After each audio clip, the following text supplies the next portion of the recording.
Pemirsa kesana, Allah Subhanahu wa Ta'ala telah bersumpah dengan nama waktu, maka waktu menjadi hal yang sangat penting untuk diperhatikan. Di antara waktu yang sangat berharga dan dimuliakan adalah waktu subuh. Kita tentu sudah mengetahui keistimewaan waktu subuh. Marilah kita melihat waktu subuh dengan kacamata yang lain, yaitu dari bahaya waktu subuh bila kita tidak dapat memanfaatkannya. Allah bersumpah dalam surat Al-Fajr, demi fajar waktu subuh. Kemudian dalam surat Al-Falaq Allah mengingatkan, katakanlah aku berlindung kepada Tuhan yang menguasai waktu subuh. Ada apa di balik waktu subuh? Mengapa Allah bersumpah demi waktu subuh? Mengapa harus berlindung kepada yang menguasai waktu subuh? Apakah waktu subuh sangat berbahaya? Ternyata benar. Waktu subuh benar-benar sangat berbahaya. Waktu subuh lebih kejam dari sekawanan perampok bersenjata api. Waktu subuh lebih menyengsarakan dari derita kemiskinan. Waktu subuh lebih berbahaya dari kobaran api yang disiram bensin. Jika ada sekawanan perampok menyatroni rumah kita dan mengambil paksa semua barang, emas dan semua perhiasan digondolnya, uang cash puluhan juta ditilepnya, laptop yang berisi data-data penting Anda juga diembatnya, mobil yang belum lunas juga digasaknya. Bagaimana rasa pedih hati kita menerima kenyataan ini? Ketahuilah bahwa waktu subuh lebih kejam dari perampok itu, karena jika kita tertindas sang waktu subuh sampai melalaikan sholat fajar, maka kita akan menderita kerugian lebih besar dari sekedar laptop dan mobil. Kita kehilangan dunia dan segala isinya. Rasulullah SAW bersabda, 2 rakaat fajar lebih baik dari dunia dan segala isinya.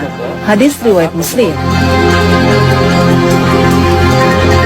Waktu subuh juga lebih menyengsarakan dari sekedar kemiskinan dunia, karena bagi orang-orang yang tergilas waktu subuh hingga mengabaikan sholat subuh berjamaah di masjid, maka hakikatnya merekalah orang-orang miskin sejati yang hanya mendapatkan upah 1/150 atau 0,7% saja pahala sholatnya.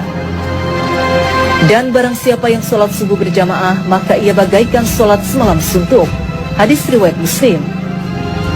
Kita bisa bayangkan sholat semalam suntuk berarti sholat yang dikerjakan mulai dari tenggelamnya matahari sampai terbit fajar. Benar-benar fantastis, sama dengan sholat selama 10 jam atau kurang lebih 150 kali sholat. Betapa agung keutamaan sholat subuh berjamaah ini. Betapa malangnya orang yang tergilas waktu subuh, orang-orang yang mengabaikan sholat subuh berjamaah di masjid. Waktu subuh juga lebih berbahaya dari kobaran api yang disiram bensin. Mengapa demikian? Tahukah kita bahwa Nabi menyetarakan dengan orang munafik bagi yang tidak mampu melaksanakan sholat subuh berjamaah? Sesungguhnya tiada yang dirasa berat oleh seorang munafik kecuali melaksanakan sholat isya dan sholat subuh. Sekiranya mereka tahu akan keagungan pahalanya, niscaya mereka bakal mendatanginya ke masjid, sholat berjamaah, sekalipun harus berjalan merangkak-rangkak. Hadis riwayat Bukhari Muslim. Orang yang tergerus waktu subuh hingga tak mampu mendatangi masjid untuk sholat berjamaah adalah orang yang dalam keadaan bahaya karena disetarakan dengan orang munafik. Padahal ancaman bagi orang munafik adalah neraka jahanam. Sesungguhnya Allah akan mengumpulkan orang-orang munafik dan orang-orang kafir di dalam jahanam. Quran Surat An-Nisa 140. Bukankah jahanam lebih berbahaya dari sekedar kobaran api yang disiram bensin?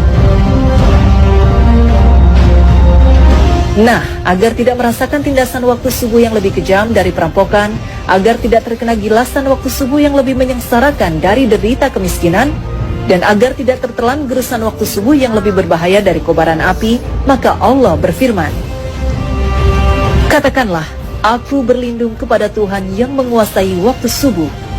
Quran Surat Al-Falaq 1.